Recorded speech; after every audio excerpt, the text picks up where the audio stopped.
Good morning. Good morning, Intentionals. Happy New Year and welcome to Juice It Up, where the juice is always worth the squeeze.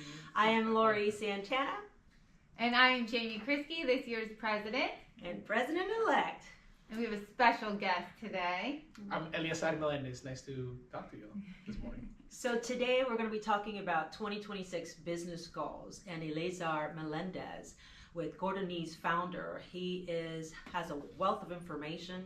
We're going to try to cover as much as we possibly can. I'm going to allow him to introduce himself a little bit more, talk about your consulting firm, a little bit about, what you've been doing for the past 20 plus years, although you don't look that. Thank you. And then we'll go on to our questions. Absolutely. Thank you for inviting me. You have a wonderful office here, and I assume you have an amazing crowd now on Zoom as well, getting up early in the morning to get some knowledge and move their business forward, which is what we're all looking for. So my name is Eleazar Melendez. I'm the founder of Gordonese Inc. It is a strategy consulting company here in Miami that focuses on usually highly regulated industries, people that interact a lot of government, but also nonprofits and even political campaigns to help advise them in how to align their goals with proper planning to execute what they need to do. And it can be in the areas of business development, partnership development, program development, fundraising, anything that really moves the business or the mission of the organization forward. I've been doing it for a few years now, and it's a lot of fun. I'm loving that. Yeah. Well, I know that we've got a lot to cover, but mostly for those of you who are tuning in, we're going to talk about mission-driven strategies. We're going to talk about financial clarity, investment goal setting, and time management. Absolutely. So let's talk a little bit about entrepreneurs' needs and how do we get this going for 2026, and what is the biggest disconnect usually between the entrepreneurs and what is in their plans, and how we can actually reflect on that. Absolutely. So the first disconnect between what people plan to do or tell themselves that they want to do and what they actually put down on paper is not putting anything on paper. You have a lot of people that just simply feel, well, I did it that way last year, or I'm going to go with what the market goes. And Benjamin Franklin said that if you fail to plan, you plan to fail. And that is very much true in whatever business you're in. And that happens for people working on their own one-person business to 10 people or a giant company, right? The second biggest thing that people miss is they make a plan based on what they think other people expect them to be, or what they see elsewhere as what the standard should be, rather than really getting in touch with their higher self of what they need to focus on, right? That's important, and we'll talk a little bit more about what that means, because I know maybe some people are like, higher self. That sounds a little woo-woo, yeah. But it's not. It's actually quite solid in terms of delivering in terms of revenues and dollars and cents, what it actually means. The third thing that a lot of people fail to do is that they do put something down there, but they don't actually kind of stress test it. When you put something on a plan that you say you're going to look at and achieve, you have to really commit to that. And you have to say, if stresses or challenges or things that push me against it, am I going to give it up? Or is this something that I'm really committed to? So if people can get past those three things, they're already in a great start. So it's kind of like setting up in the beginning, I'm going to do this for so long, and then I'm going to analyze the data I got from doing that. Correct. And even when you're putting what you're going to say, you start thinking, am I really committed to this?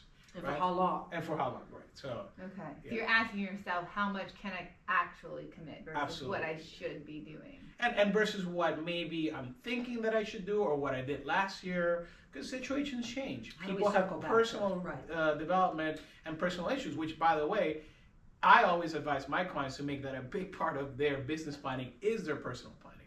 Especially for entrepreneurs or people that own their own business, it's very difficult to separate. And they tell us about work-life balance and all that, and that is true, that you should have balance, but the balance itself is planned. It's not something that just happens, right? Yeah. So, on a whim doing so. How frequently should you be evaluating this business plan or this life plan? So when you're doing this business planning, right, I always like to start with the vision and the mission at the very top.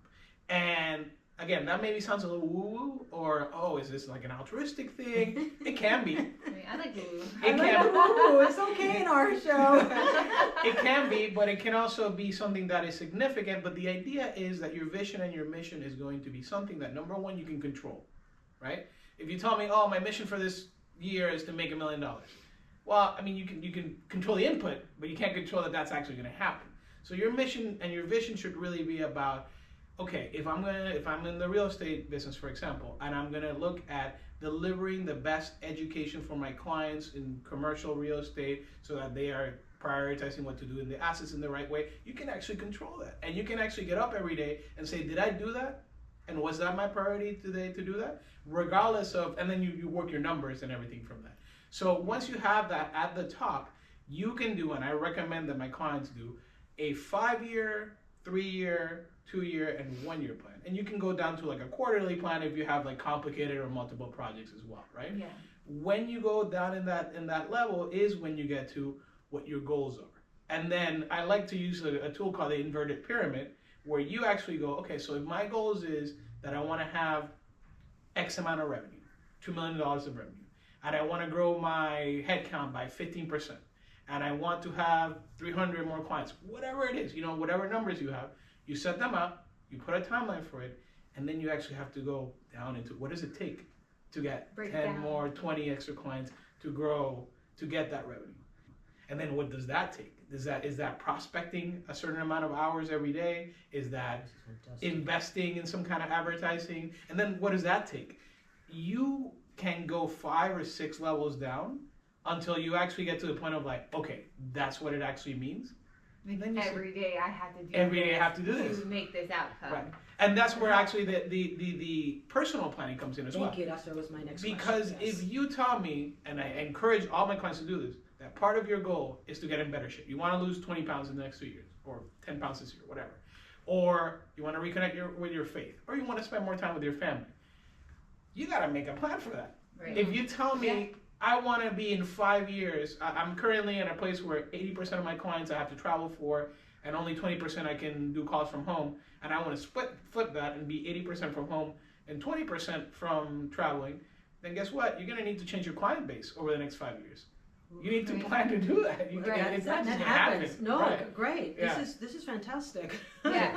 Well, and it makes sense that It we does. would have to think far ahead, because every small degree of change makes a long, like a long trajectory change. Absolutely. And it requires you to put in the time every day, right? Right. Tell us a little bit about that. Like for those of us who are just starting our new business, what you recommend for those who are not, how do we rebrand? How do we get this structure into 1 year, the 2 year, the 3 years? So I would say literally make 2 columns on a piece of paper. Okay. For 5 years, same thing for 2 years, same thing for 1 year. One's personal goals, one is business goals, right? And then tell me, this is what I want to accomplish in 5 years. I want to have 3 employees, or 5 employees. I want to buy or at least an office space, or I want to buy a new warehouse, whatever it is that you have to do, right? Put them on 2 columns. Same thing for 1 year, same thing for, maybe up to 3 months if it's a big enough business, right? Okay. Then once you have that, you go into like, what is it going to take me in terms of production goals? Yes. Right? And that's where the dollars and cents, and interesting, that's where most people jump. Most people just jump into business planning as like, I want to make $200,000 this year. That's probably not the best way to do it. You really want to go from like the vision and then the goal of where you want to be, and how does that align to your higher self, and then actually look down at the numbers. And then if you want to make $200,000 this year, what does that mean in actual revenue so that you get there? And then what does that mean in terms of the expenses that you're going to have and the time that you're going to have to dedicate for each one of those clients or deals or anything else that you're bringing in? What does it mean to dedicate for prospecting, for advertising, time and expense? Everything like really has to like be at that granular level. And then once you have that, then you can actually put it on an agenda. Go to Outlook and say, from 10 a.m. every morning to 11:30 a.m. every morning on Tuesdays and Thursdays, I'm going to be doing LinkedIn prospecting. The block schedule. This is fantastic. So Thank you for mentioning that. Right, and so that makes me think, okay, I am a person who is kind of all over the place, right? I actually acknowledged this and had to hire somebody to keep me focused. Like, all right, this is the goal, and anything that does not get us towards this goal, it needs to be off the plate, right? Absolutely. Well, I was not very naturally, I was like, let's do all of it. So I had to actually hire somebody and say, I have a weakness here. I'm hiring somebody to keep me focused and to tell me, nope, does not align, let's move on. So that's my, what is like the most common thing that the average business owner might be blocked on that stops them from doing the things you're saying we need to do? Well, exactly what you described is the perfect recipe for burnout. Hire someone, Yeah. right? Hire someone Well, yes, that can guide us to what would recognize, first of all, that's true. recognizing that you have an issue with keeping that things together is kind of the first step. And a lot of people, when they're doing everything, they're like, it's not HDAD, it's multitasking. Well, you know, I'm ADHD. I own this. That's not a bad thing. so that's We not- can recognize right. it and then move forward. So tell us what's. So you recognize it, right? And then you say, okay, what is it that I actually want to accomplish? And what's going to help me accomplish that or not? And that's why when I started, describing the business plan, you start with the vision and the mission first, right? If your vision includes, and this is an example, right? If your vision includes having staff that you treat like family, right? Not every entrepreneur feels that way, that's important for their line of business. Some others do, right? But you put that there. And maybe you put it in a plaque in your office or somewhere in the wall. And you read that every once in a while, right? Because what's going to happen? There's going to be a time in that year when something's going to happen that's going to push you against that. Yeah. Maybe a client comes in that's a longtime client and they privately make a comment about the physical appearance of one of your staffers. And you're like, oof, what do I do? This client's a long-time client. I know them for forever. Wow, They make a lot of money, but guess what? You have on your wall that you want to treat your client, your staff like family. And you wouldn't let someone say that about your sister or your brother, right? So it's the kind of thing that also keeps you accountable and makes a check to yourself and makes you realize, wow, maybe this relationship is not getting me where I want to be as a person, as an entrepreneur, and to the future of what I want to develop for my business. Now, if you didn't care so much about that because you didn't put that in your vision, might not be such a big deal, right?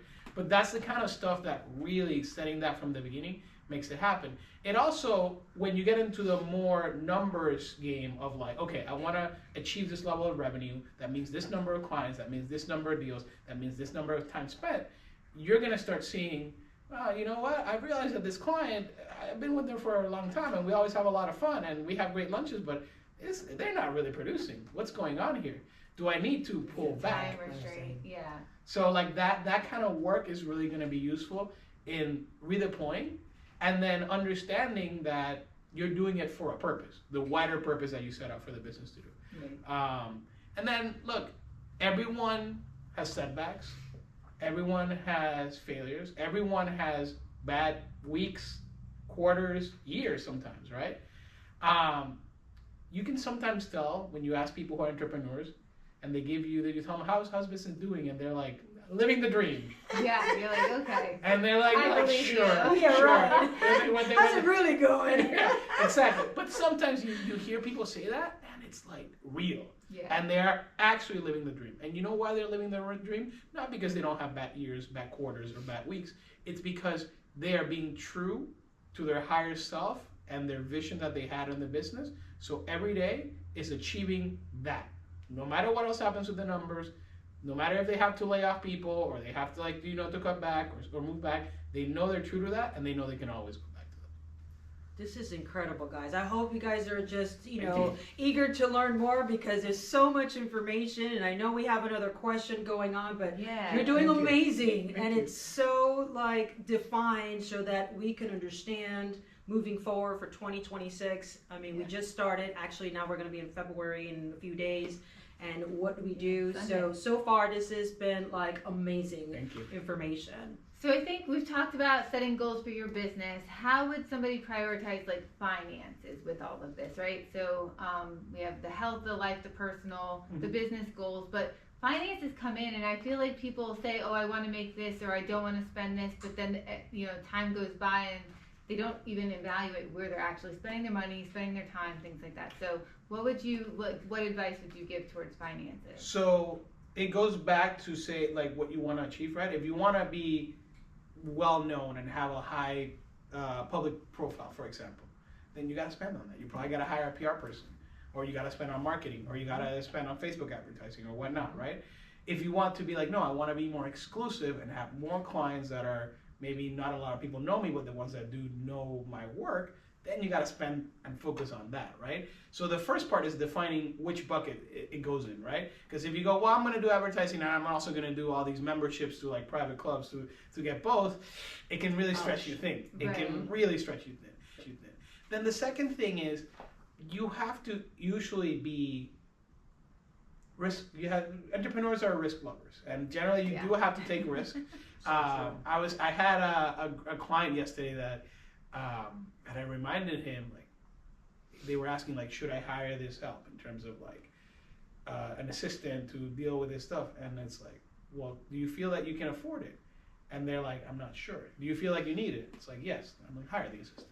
A lot of times you have to make the decisions when you don't necessarily think that you can afford it, but it can't be a fantasy land decision. It has to be, well, I will be able to afford it because this assistant is going to give me 3-4 hours back into my day, which I will use to prospect this amount of clients, which will mean I will get this amount of deals, which will mean I will get this amount of revenue. And guess what? That pays back for their time. Right. So if you can actually justify it with real numbers, right, not magical thinking, then it makes sense, even if you can't afford it right now, right?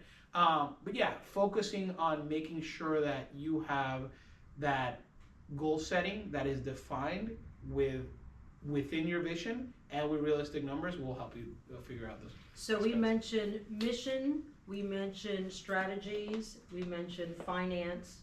Talk to us about time management, like more in depth, because that's where I think everybody is, pretty much on the fence, like, what do we do? How do we do this? Every day we wake up saying we're going to do this, and things happen, like you mentioned, our personal lives and so forth, and how do we get back to that on a daily basis? Take your Outlook calendar, and if you're Thank you for sharing that. I forgot to mention that before. We need tools. Tell us a little bit about AI, if that's something that might help. I know that it helps for me with, time management, but as far as finance, I've never tapped into that quite yet. Yeah. So tell us a little bit and take your time in doing so, because I know it's a lot to cover. Sure. Take your Outlook calendar. If you're old school, you can do a paper calendar. That's fine. If you want to use some AI tools, there are some significant ones that you can use.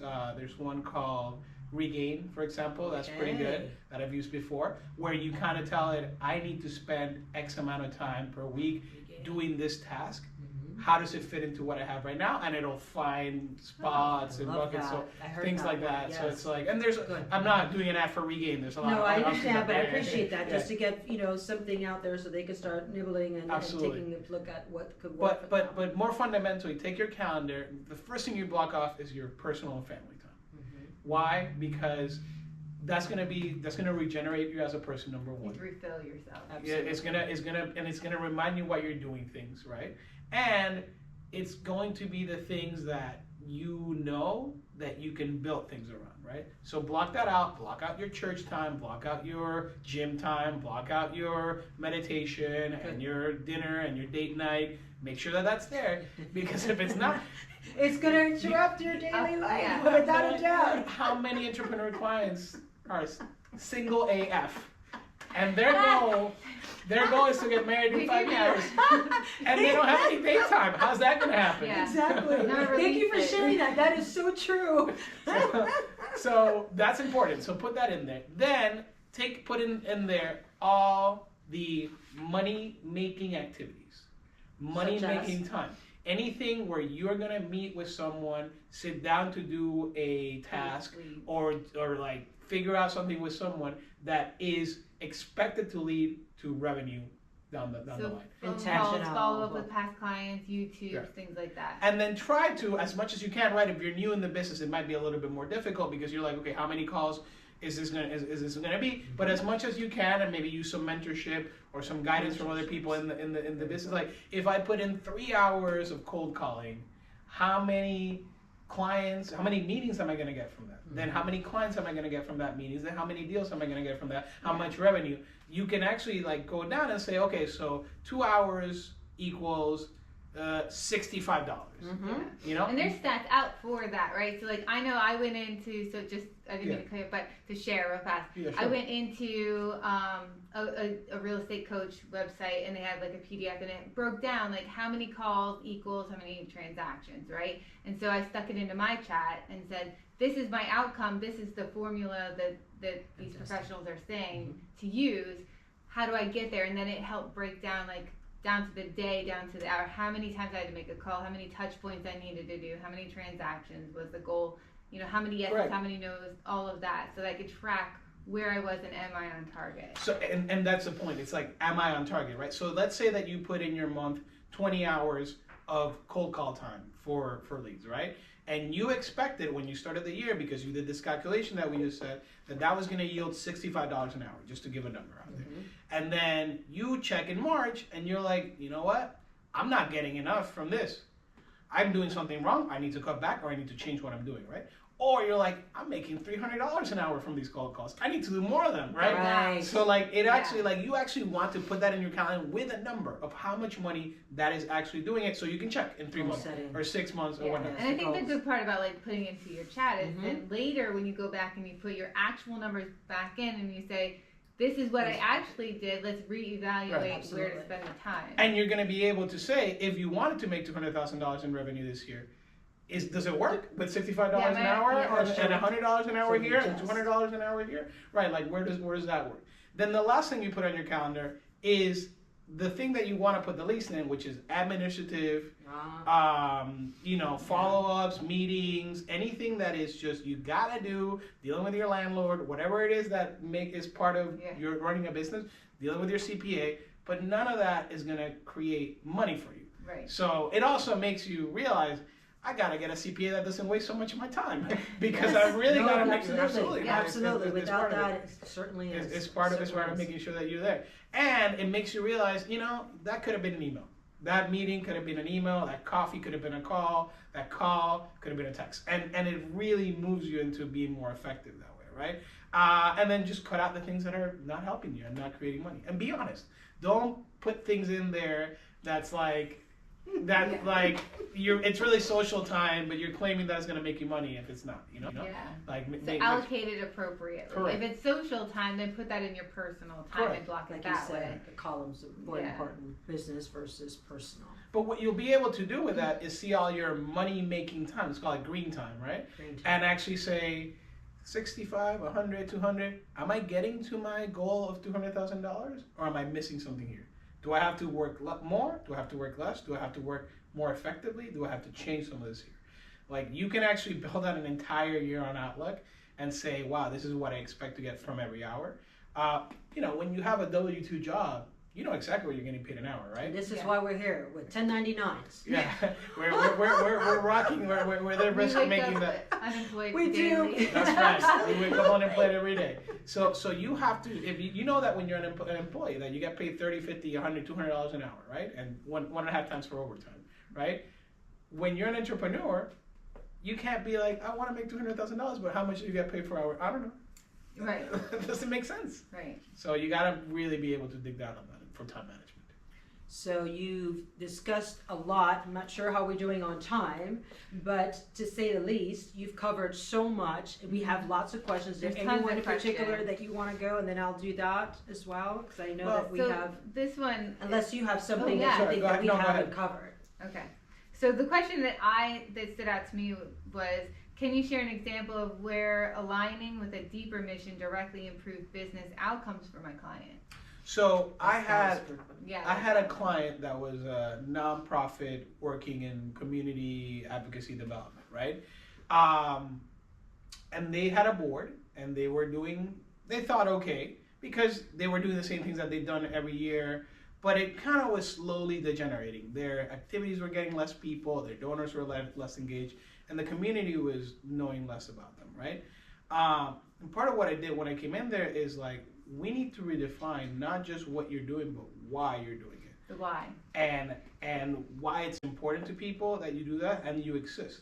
And I think that applies to a nonprofit, but I'm sorry, just to finish the case with them, they redefined that, and then they were able to get more engagement from donors that had kind of dropped off. that were like, well, you know, I still read your emails, but I wasn't really engaged. I wasn't feeling the warm and fuzzies. And their events skyrocketed in attendance, and their prestige in the community, significantly went up. So that was a great thing. It included creating some new programs that delivered new things for people and whatnot. Now that's a nonprofit. Let's say that you're an investment advisor or a CPA or a realtor, right?